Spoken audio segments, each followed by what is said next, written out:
C'est parti. Bonjour à toutes et tous, bienvenue dans l'émission des aventuriers et des aventurières de la bio.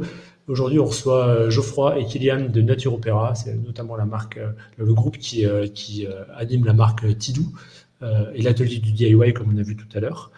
Donc aujourd'hui, on va parler un peu de leur aventure d'entrepreneur. Là, le point qui m'a fait me tourner vers eux, c'était qu'ils ont communiqué récemment sur la création, la construction d'une usine en France, avec on aime bien les chiffres, ça donne un peu des ordres de grandeur, un investissement prévu de 14 millions d'euros, donc ça commence à devenir un très gros truc. Et à un moment où j'ai vu ça, je me suis dit, waouh, je crois que je me rappelle de Geoffroy et Kylian, au démarrage de Nature Opéra, qui s'appelait encore juste Tidou, je crois.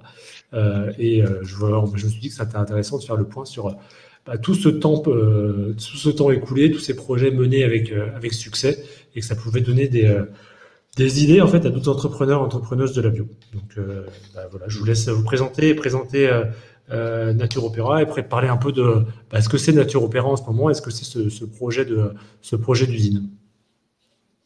Alors, nous présenter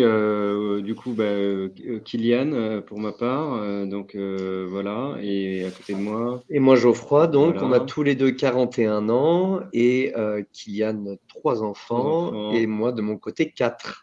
Voilà. Une petite aventure. Alors c'est vrai que dans le rétroviseur, on a beaucoup d'expériences communes puisque ça fait maintenant 13 ans qu'on travaille ensemble, même si on se connaît depuis l'enfance. C'est la petite histoire que Simon, tu avais rappelé en intro, mais on a eu une première expérience dans la vente privée de produits équitables, bio et écologiques il y a déjà plus de 10 ans ensemble. Voilà, ce qui nous animait à l'époque, c'était de donner du sens à ce qu'on faisait, aller promouvoir des produits qui sont des produits qui ont un projet, qui intègrent un projet, une dimension sociale, une dimension environnementale. Un vrai projet, un produit n'est pas que l'acquisition d'un bien. Pour nous, c'est vraiment une adhésion entre un consommateur et un projet. Et c'est ce qu'on avait voulu faire avec un premier site de vente privée de produits bio écologiques et responsables qui s'appelait à l'époque venteresponsable.com. Ouais, l'idée était de pouvoir mettre en avant, alors il faut se dire, c'est vrai qu'il y a 13-15 ans, les produits bio étaient assez peu connus, c'était plus l'équitable avec Max Havelaar, beaucoup de produits qui ressortaient, mais même en GMS, la bio était assez peu présente. Et pour nous, c'était important de déjà pouvoir démocratiser via la vente privée, donc en faisant en fait des ventes flash à prix réduit en fait tout au long de l'année, pour pouvoir faire tester les consommateurs et pour enlever un peu la notion de le bio c'est pas bon, la bio n'est pas efficace, la bio est chère, etc. Et donc on avait cette envie tout en même temps en allouant des espaces d'expression sur le site pendant le temps des ventes des marques. C'est-à-dire que les marques pouvaient s'exprimer via des vidéos, via des galeries photos, via du texte, pour se présenter auprès en fait de notre cible, auprès de nos consommateurs. Et puis alors chemin faisant, donc quelques années ont passé, donc on s'est investi dans beaucoup de types de produits différents, des produits de la mode éthique en particulier qui étaient assez avec le vent en poupe à ce moment-là, les accessoires de mode comme les sacs recyclés, la partie cosmétique, la partie food aussi, la nourriture bio bien sûr et en particulier pour les bébés, maison aussi avec l'aspect déco et l'hygiène. Des produits d'hygiène comme notamment des couches bébés dont on distribuait un certain nombre de marques, mais dont on a vu à la fois les limites puisque la couche Made in France n'existait pas. Et puis en termes d'efficacité, à travers les différentes réclamations qu'on avait de nos consommateurs, eh bien, on s'est dit qu'il y avait un truc à faire. Et voilà pourquoi en 2013, on a un peu retourné repensé notre modèle, on a posé le stylo, on a réfléchi et on s'est dit qu'il y avait des opportunités, notamment dans les magasins bio. Et c'est vrai que les couches, c'était quelque chose qui nous intéressait parce qu'on était très sensible au fait que le produit soit made in France, ça c'est sûr, parce qu'en plus, on a une empreinte carbone qui est faible. Pourquoi acheter à l'autre bout de l'Europe si c'est pour charger des camions entiers et cramer du gasoil? Il n'y a aucun intérêt. Autre chose, l'efficacité était importante aussi pour nous. On trouvait, du moins, il y avait déjà pas mal de marques présentes sur le marché. Il y en avait pas moins de 6 ou 7, tu les as connues à l'époque chez Greenwich. Ouais, je me rappelle. Et il y avait déjà beaucoup de marques et on voulait aussi que ce soit en plus d'efficace, accessible. il y avait pas mal de marques qui étaient quand même assez chères. Et même nous, en tant que conso, on se disait c'est pas normal en fait de payer si cher. Et on remarquait que même des personnes qui étaient consommateurs de produits bio, voire même qui avaient des magasins bio, ne consommaient pas leurs propres produits qu'ils avaient dans leur rayon parce qu'ils n'étaient pas à l'aise en fait sur soit l'efficacité, soit la provenance, soit l'écologie. Ils n'arrivaient pas à la pointer du doigt et le prix qui était exagéré. Et on s'est dit, on va basiquement en fait, répondre à ces attentes et offrir une couche qui soit made in France, offrir une couche qui soit accessible, pas beaucoup plus chère qu'une couche du conventionnel, et en même temps qui soit aussi efficace que le conventionnel, que celle du conventionnel. Et c'est comme ça que Tidou est né. Et donc Tidou est né dans les couches d'abord, hein, qui est le produit historique, les couches bébés sur toutes les tailles, puis les culottes d'apprentissage qui sont donc des couches sans scratch, hein, qui permettent d'apprendre la propreté à son enfant. À l'époque, c'en est où les couches écologiques? Parce que vous démarrez, c'est difficile de créer quelque chose, de trouver les fournisseurs, de convaincre les banques ou les financeurs pour vous suivre. Alors déjà, on a donc la partie fournisseur dans l'offre de industrielle française est assez faible. Il n'y a que 2 usines qui existent en France et qui produisent ce type de produits. Donc voilà, on travaille avec les deux. Actuellement sur les couches et aussi sur les culottes. Pour nous, c'était important que la production soit française, donc on n'est pas allé, pour tout vous dire, véritablement challenger ce point-là. Il y a autre chose aussi qui est intéressant, c'est que nous, on veut toujours, quand on arrive sur un produit, on ne prend pas un produit sur étagère. On aime bien en fait s'assurer que l'on peut toujours l'emmener plus loin. Donc c'est vrai que dans une couche, il y a une quinzaine de matériaux. Et à cela, on choisit en fait ce que l'on veut, un petit peu comme un biscuit. Si tu veux mettre une farine de blé ou alors une des 30 autres farines qui existent, c'est libre, tu es libre de le faire. Et c'est vrai que ça a toujours été cette volonté avec Tidou d'avoir un produit unique grâce à un cahier des charges qui nous était propre. Et ça, c'est pas forcément évident, et c'est ça aussi qui nous a amené après à nous dire, tiens, pourquoi pas avoir notre propre usine. C'est toujours cette envie d'innover, d'avoir un produit qui soit à la pointe de l'innovation, tout en respectant nos piliers et nos valeurs. Nos piliers qui sont l'accessibilité, qui sont au niveau de la boîte, vous démarrez, voilà, là on parle de l'usine, mais vous démarrez, vous êtes deux, vous êtes combien? Vous êtes on est deux dans un bureau de 10 mètres carrés en 2013. On a repris vraiment les choses à la base en se disant, voilà, en fait, on va tout repenser. Ce qui était intéressant, c'est que ce qui nous a en tout cas animés en tant qu'entrepreneurs, c'était aussi de travailler avec une usine qui avait connu des difficultés.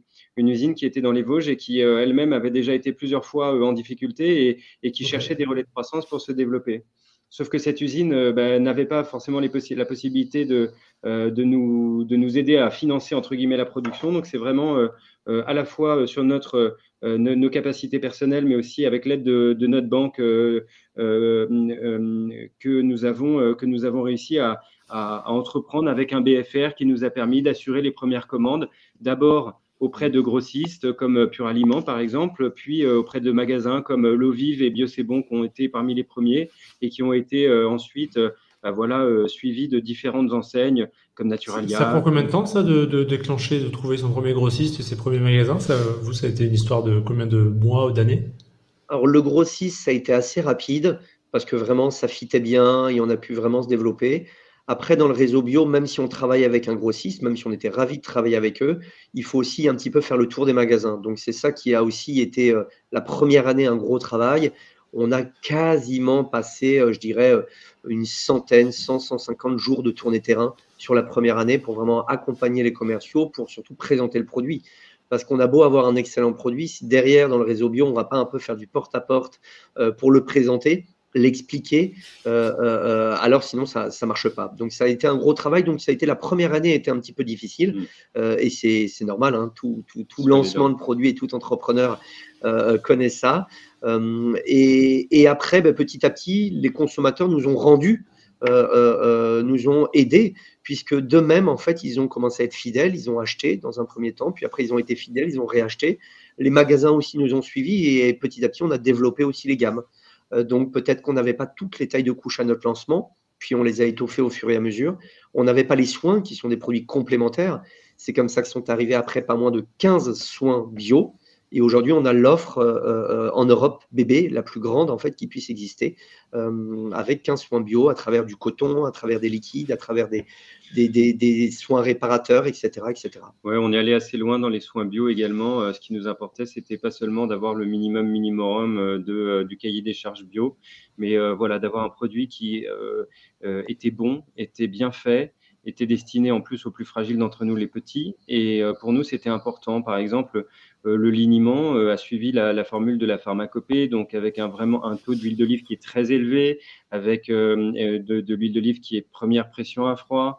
Voilà, alors qu'on voit ça et là des formules qui sont parfois un petit peu dévoyées dans la multiplication d'ingrédients qui sont pas forcément nécessaires, mais qui permettent tout simplement de baisser le coût, ou la qualité tout simplement intrinsèque des produits qu'on met en place. Autre exemple. Et c'était en quelle année ça, votre liniment? Parce que c'est ça aussi 2014, c'est-à-dire vraiment, oui, il y a maintenant 7 ans, et c'était un de nos premiers produits parce que c'est un produit qui était très, très connu déjà des consommateurs bio, des parents. Et moi le mot liniment, alors j'avais pas d'enfant, hein, c'était facile, mais c'est un mot que je connaissais pas avant de travailler chez Greenwiz, et j'ai l'impression qu'en fait, en 2014, le mot liniment était pas encore grand public. Maintenant, la majorité des gens le connaissent, mais vous avez aussi fait partie de l'émergence de nouveaux produits. Enfin, il y avait vraiment un engouement à l'époque et une recherche de ces nouveaux produits-là, quoi. Est-ce que Notre grand-mère le enfin, faisait elle-même, et puis c'est venu en pharmacie, et puis dans les années effectivement 2010, on a commencé à en voir en dehors des pharmacies. Et Ouais. c'est pareil ok. aussi, et c'est toujours dans cette notion-là aussi ce qui a fait connaître Tidou. Donc le liniment, c'est vrai, a bien marché parce qu'aujourd'hui, on a réussi à être leader. Alors pour le coup, quand nous nous sommes lancés dans le liniment, c'est rigolo parce qu'il y avait au moins 12 à 13 marques qui faisaient du liniment. Oui, il y en a un Donc paquet, hein. bataillé. Aujourd'hui, Tidou en fait, est la première vente du réseau bio en fait, est le liniment Tidou, donc qui marche bien, et c'est chouette parce qu'en toutes ces années, on n'a jamais changé la composition. Ça a toujours été important pour nous parce qu'à la base, il était déjà sans conservateur, il était déjà 100% naturel avec que 4 ingrédients dans sa composition, avec un taux d'huile d'olive, comme disait Kylian, qui est très important. Et c'est vrai que c'est important pour nous d'avoir des produits dont on est fier et qu'on ne dégradera pas avec le temps. Et c'est un peu pareil pour les lingettes. Les lingettes avaient un peu une mauvaise pub dans le réseau bio. Et c'est vrai que la lingette, on n'aime pas, on a toujours peur qu'elle finisse un peu n'importe où. Et c'est vrai que c'est comme ça, par exemple, qu'on a été les premiers à lancer, et toujours les seuls, une lingette qui est labellisée OK Compost Home. Ce qui veut dire que c'est une lingette qui, en plus de se dégrader rapidement, pas moins de 30 jours, aussi rapidement que les feuilles d'un arbre, va en même temps nourrir tel un engrais la terre. Donc, ce qui veut dire qu'on a vraiment pris un peu le contre-pied de ce qui existe avec une lingette habituellement. Elle met 1 an à se dégrader parce que c'est de la viscose et c'est vraiment une pourriture écologique. Et en plus, ça va laisser du disulfure de carbone à l'intérieur des terres et ça va les appauvrir. Et bien là, on a pris le contre-pied de se dire, si on faisait au contraire une lingette qui est efficace, qui est la moins chère du réseau bio et pour autant qui est bonne pour la nature. Et c'est un peu ça aussi qui fait que la marque Tidou a plutôt plu auprès des consos. Alors, je sais pas si vous l'aviez déjà dit, mais du coup, là, on voit, donc 2014, vous lancez des INO. Je sais pas combien vous êtes à l'époque dans la boîte. Enfin, pour donner un peu, j'essaie de donner un peu la vision de la chronologie par rapport à combien vous êtes maintenant. Ok. Alors maintenant, oui, on était 3-4, 2013-2014, donc 2 au début. Et après, maintenant, nous sommes 44-45. D'accord. Et dans cette montée en puissance, est-ce qu'il y a des moments charnières parce que on voit bien, là récemment on a vécu le Covid, on a vécu des moments importants qui bougent les marchés. Est-ce que vous, entre 2014 et 2019, il y a des moments charnières Oui. que vous notez particulièrement? Oui, alors ce qui est le plus manifeste dans la croissance de Nature Opéra, c'est qu'elle a suivi en fait une double diversification. Pourquoi double? Parce que nos produits se sont diversifiés à la fois en termes de segments de marché. Du bébé, on a adressé le segment de l'hygiène féminine et également l'entretien de la maison. Et également, en termes de circuit de distribution, nous nous sommes étendus des réseaux bio de départ. On est allé en grande surface à la demande aussi qui nous avait été faite des consommateurs de grande surface, puis également la pharmacie, maintenant le digital. Donc c'est vrai que cette double, je dirais, extension, elle nous a permis aussi de rechallenger à chaque fois nos modèles et de se dire, voilà, comment est-ce qu'on va croître, comment est-ce qu'on va grandir. Alors on a fait un choix qui n'est pas toujours le choix le plus simple, mais c'est effectivement de créer des marques singulière par réseau de distribution, avec une gestion qui est complètement autonome au niveau des marques pour justement permettre d'adresser un consommateur qui a des attentes différentes pour un produit dans un circuit donné, et surtout ne pas jouer une espèce de transversalité qui peut-être à court terme serait plus intéressante du point de vue marketing, du point de vue commercial, mais peut-être à moyen et à long terme ne serait pas générateur de valeur pour nous et pour le consommateur.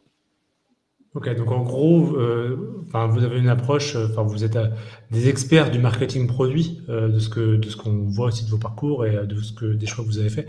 C'est quelque chose que je partage, le côté une proposition de valeur, une marque peut pas faire 55 trucs. Enfin, si on est à moins d'être distributeur et faire sa marque de distributeur, où là peut y avoir débat, mais c'est vrai que c'est intéressant de vraiment placer. Est-ce que comment vous avez réussi à transmettre en fait cette science quelque part du marketing, cette expertise marketing et de la mise en marque, du développement produit à vos clients? On sait que le réseau bio, ça a toujours le marketing n'est pas toujours très bien vu, même quand il est bien fait. Est-ce que c'est un truc qui a été parfois un peu compliqué pour vous? Je pense qu'il y a un lien de confiance en fait qui s'est fait avec le réseau bio, avec les clients. Tu parles bien client, plutôt le consommateur, ou tu veux dire le client, les enseignes?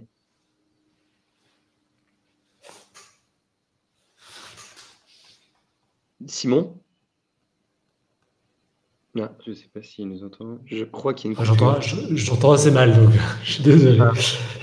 Je voulais savoir par client, Simon, tu veux dire le consommateur ou le client, c'est-à-dire le distributeur? Non, le client magasin. Le client magasin, les enseignes, quoi. Les enseignes, très bien. Ouais, bien sûr. Votre expertise marketing, c'est un atout, moi j'en suis convaincu, quand c'est bien fait en plus, mais parfois ça peut être pas super bien vu par les enseignes bio pour lesquelles, qui avaient pendant très longtemps pas de responsable marketing, hein. C'est un peu le... Oui, tout à fait. C'est vrai qu'il y a eu de la confiance en fait qui s'est tissée au début quand ils nous ont vus arriver. C'est vrai que toutes les enseignes ont pris du temps, hein. Tidou n'est pas arrivé dans l'intégralité des enseignes rapidement parce que déjà la couche ne fonctionnait pas très bien dans le réseau bio, et c'était vraiment pas une pépite pour eux, et il y avait même des enseignes qui sont aujourd'hui très dynamiques qui n'avaient plus de couches dans leur rayon depuis déjà des années. Donc ça arrivait, hein, vraiment, dont une enseigne qui a plusieurs centaines de magasins et qui nous disait, non, moi je mets plus de couches dans mes rayons parce que la couche, ça ne marche pas en fait, ça ne fonctionne pas. Et c'est vrai que il a fallu en fait faire un peu nos preuves. Et quand nous sommes arrivés avec leurs couches, au début, il y a l'argument qui est de dire, ayez confiance. Et à partir du moment où ils ont confiance, c'est vrai qu'il faut convaincre à notre tour maintenant le consommateur pour s'assurer que nos couches répondent à leurs attentes, ce dont ils pouvaient douter. Et c'est vrai que ça se fait aussi avec un gros travail en magasin, en point de vente, auprès du consommateur. Et puis, il y a un cercle vertueux qui se met en place, tout simplement. Le client rachetant, alors l'enseigne voit bien que ça fonctionne, et ce qui fait qu'elle est plus enclin à étudier, à envisager d'autres lancements produits si ça leur semble cohérent et complémentaire avec ce qu'on a déjà. Faut faire ses preuves, quoi. Oui, il faut faire ses preuves, et c'est comme ça que nous sommes après arrivés en tirant la ficelle à toujours se dire, en fait, pensons conso et qu'est-ce qu'attend le consommateur. Et c'est vrai qu'il n'y a jamais eu de secret là-dessus. C'est-à-dire qu'on est toujours très orienté consommateur. Nous-mêmes, en fait, et c'est ce que l'on se dit avant de lancer un produit, est-ce que nous, on l'achèterait? Est-ce qu'on est convaincu par ce produit? Et c'est intéressant ce que vous dites sur le fait d'être vraiment conso first, on va dire, de vous mettre le conso en premier. Vous avez un site e-commerce direct to consumer, je crois que vous l'avez développé il y a déjà pas mal de temps. C'est cette idée-là d'être en lien aussi direct avec vos consos, et que ce lien direct avec vos consos, ce sera votre force pour convaincre des enseignes de travailler avec vous. C'est un site qui vient effectivement en complément de ce qui existe dans les réseaux de distribution, puisque la spécificité du site, c'est l'abonnement. Donc, le principe de l'abonnement, c'est de recevoir chez soi à intervalles réguliers donc des produits, des couches bébés, mais aussi, je peux ajouter certains produits, et également, je peux changer de taille quand j'en ai envie. Donc, c'est un petit peu la liberté et la simplicité, ce que n'apporte pas aujourd'hui un magasin retail classique. Donc, il y a une vraie complémentarité. Et puis, nous, on est persuadés d'une chose par rapport au site, c'est que le consommateur, aujourd'hui, il est multi-circuit et donc voilà, il faut pas les opposer. Nous, on est vraiment, ce qui nous importe, c'est d'avoir une relation aussi avec le consommateur pour mieux saisir ses attentes. On l'avait déjà avec Meilleur Produit Bio, hein, qui a un prix qu'on connaît tous les deux et tous les trois et qui a un prix de la référence dans les magasins bio et qui nous a permis déjà d'avoir des retours sur les consommateurs quant à nos produits, hein, puisqu'il y a quelques jours, la marque Tidou, c'est la marque qui a eu depuis 10 ans la meilleure note voilà, de tout le réseau et on a été très fiers de recevoir ce prix qui récompense beaucoup de travail également. Mais c'est vrai que cette relation avec le consommateur, elle est importante pour avancer et notamment sur la question de l'innovation et nos consommateurs nous ont également demandé voilà, d'aller plus loin et c'est la raison pour laquelle aussi on s'est lancé dans ce projet d'usine. Est-ce que c'est vos consommateurs qui vous ont demandé d'avoir votre propre usine? Enfin, comment est-ce que ce positionnement vraiment en prise directe avec les consommateurs vous a amené vers cette décision entrepreneuriale et industrielle super forte? Plusieurs choses, hein. Premièrement, c'est toujours les consommateurs ont confiance en fait en nos marques.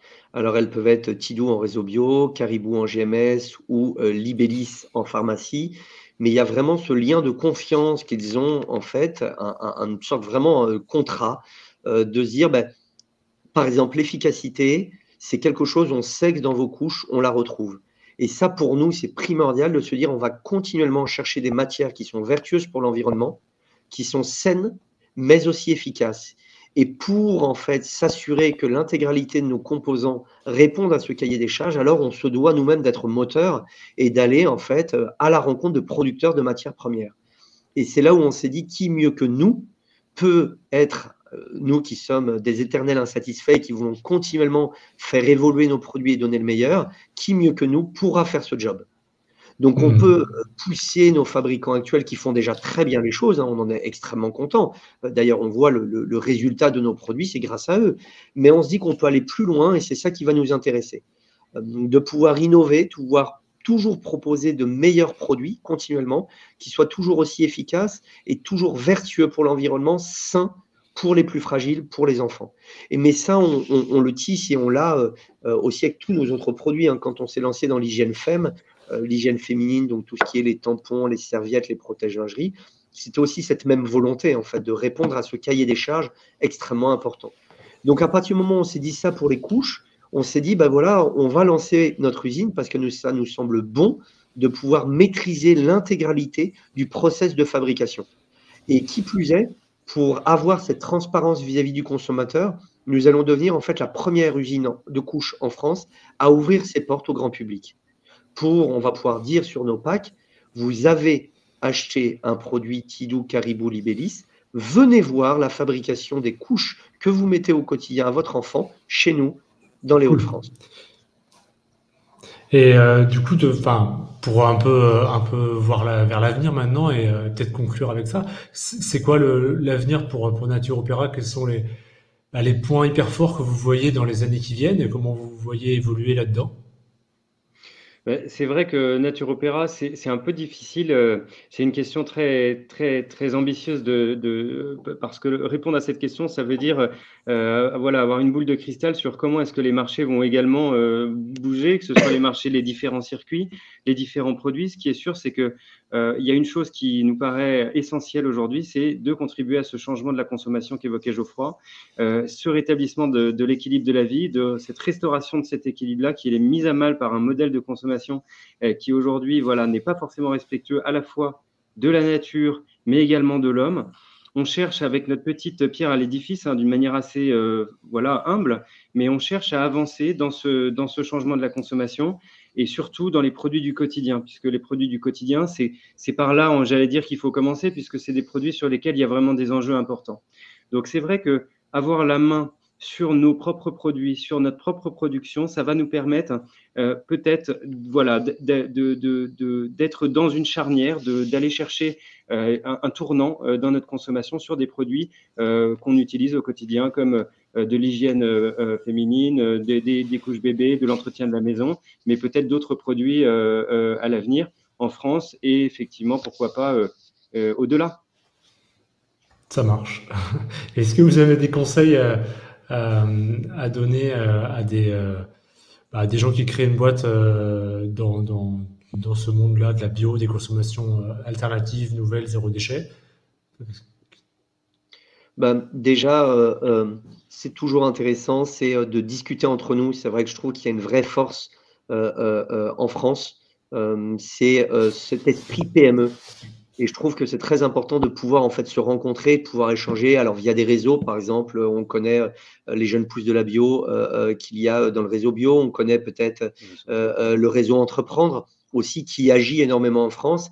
Et ça, je pense qu'on a cette grande chance en France de pouvoir avoir une accessibilité auprès d'autres sociétés, d'autres marques. Et nous, on le voit avec Kylian, c'est vraiment très appréciable aussi bien de discuter avec des toutes jeunes pousses et de pouvoir apprendre d'elles, parce que c'est eux qui, par exemple, sur le digital, peuvent nous apprendre énormément de choses et nous conseiller.